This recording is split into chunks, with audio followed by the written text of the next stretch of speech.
Hi everyone, welcome. This is Debbie Vornholt with Common Sense Landlording. Today we are going to talk about tenants who park where they are not supposed to. This has been something that I've had to deal with recently. I've had several tenants parking in the grass, and I am in Louisville, Kentucky. That is not allowed in the majority of areas. And it's going to vary from area to area. So you will need to know what the rules are where your properties are located. You will typically find out there's a problem, just like I did, when Metro Housing or whatever the local authority it is contacts you and says, hey, here's a violation letter and a possible fine. We got a warning first and had 2 weeks to give the tenant the opportunity to stop parking in the yard. But know what the rules are in your area because they are going to be different even from subdivision to subdivision. So you may have 3 different houses in 3 different areas with 3 different rules completely. So do know the rules in your area because it will affect how you deal with the tenants in these areas. So this one particular tenant that I had, we had warned him because we went out one day about something else and found that he had parked in the yard. This is an address, it's addressed in every one of my leases. It specifically says you can only park in approved areas and on hard surfaces. It's something that we go through and specifically say you are not allowed to park in the grass. So this person refused to quit parking in the grass, front yard and backyard, finally had to evict this person because the fines just kept piling up. When this person moved out, we owed $600 in fines just for parking on the grass. We are going to pursue this person and try to recoup our money, but at the end of the day, we are on the hook for this $600 because this person would not quit parking in the yard. And then to make matters worse, there were huge ruts, deep ruts in the front yard where this person had been driving and parking. So we had to get a load of dirt and take one of our bobcats over there and spread everything out and then put down grass seed. Luckily, we had a sympathetic neighbor who wanted everything to look nice and they watered the grass seed for us. But it ended up costing a fair amount of money and manpower to fix what should have been a simple matter of just not even parking in the grass. So they can cause a lot of damage when they park in the yard. And when you get a lot of rain like we do here, it becomes an even bigger problem. So the biggest asset, the biggest thing that we had working in our favor is we did address this in the lease. So whether you've had this problem or not, know the rules in your area and set up some clauses in your lease. Tell the tenant they can't park in the grass.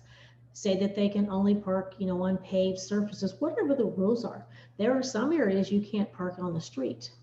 Some areas you can only park on the street from, certain times, maybe 9 a.m. to 5 p.m. Or maybe you can't park on the streets from 9 a.m. to 5 p.m.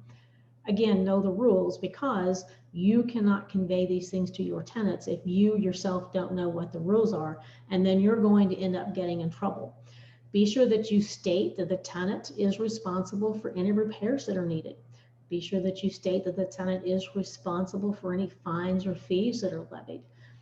When this issue crops up, here we send a 14-day cease and desist. Contact an attorney in your area and find out what the correct response is in your area. So this person has 14 days to correct the issue, in this example, to quit parking in the yard.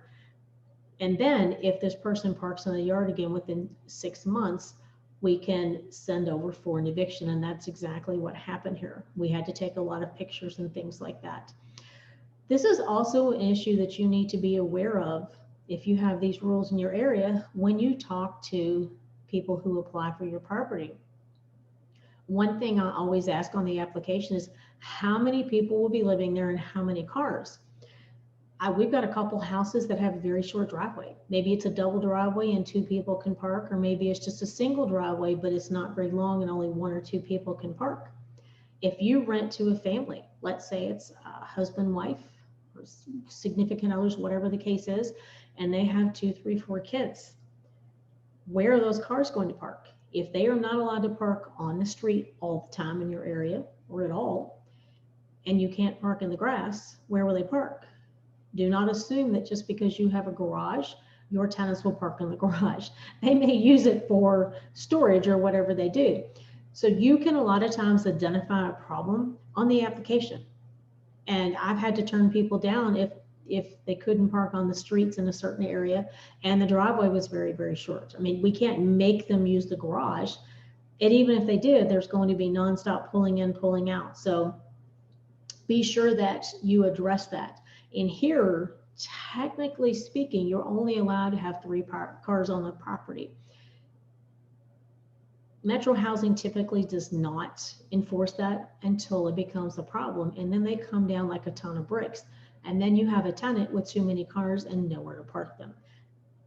At that point, their only option is to move. I mean, they're not going to get rid of some of their kids, and they aren't going to get rid of their cars. They just are not going to. So it will come up from time to time. Be sure and have policies in place. Be sure and quickly communicate with your tenants once you are aware there is a problem. The longer this drags on, the higher your fines are going to be. And then be sure that you are prepared to evict these people if it comes to it. No one likes to do that, but sometimes it's a necessary part of being a property manager. So again, I would love to hear your thoughts. But if you've had any of these problems, I've had them crop up over the years. They're never fun to deal with.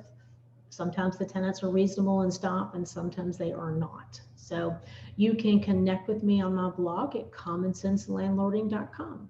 Thanks for tuning in and have a great day.